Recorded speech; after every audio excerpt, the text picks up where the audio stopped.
Bana köz olmayı bırak, yanmışım.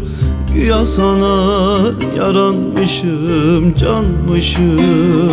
Seni candan sadık yarim sanmışım. Boşa geçen yıllarıma ne dersin? Boşa geçen yıllarıma ne dersin?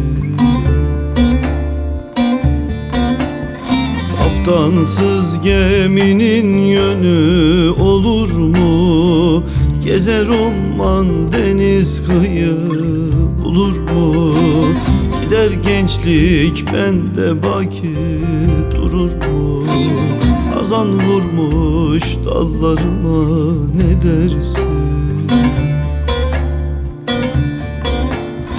Kaptansız geminin yönü olur mu?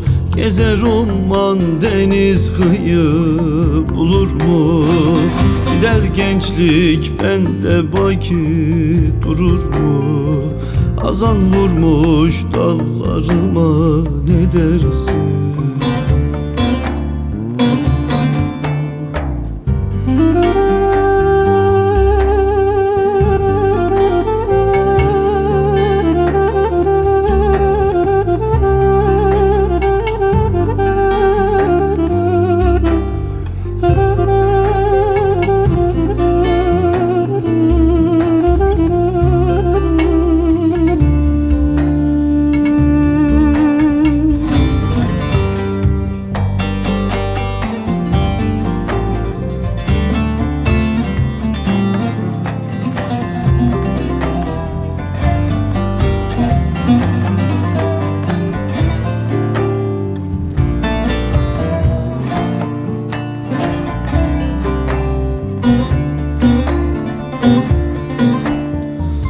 Tac eyledim seni başa zamansız.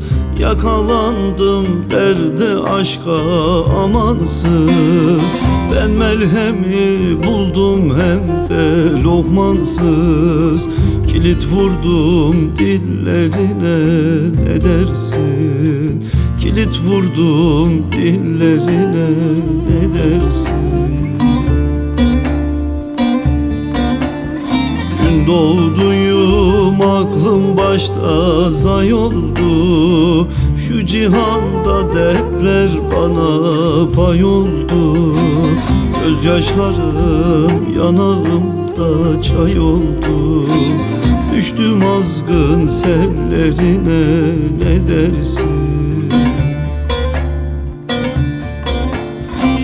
Doğduyum aklım başta zay oldu. Şu cihanda dertler bana pay oldu. Gözyaşlarım yanağımda çay oldu. Düştüm azgın sellerine ne dersin?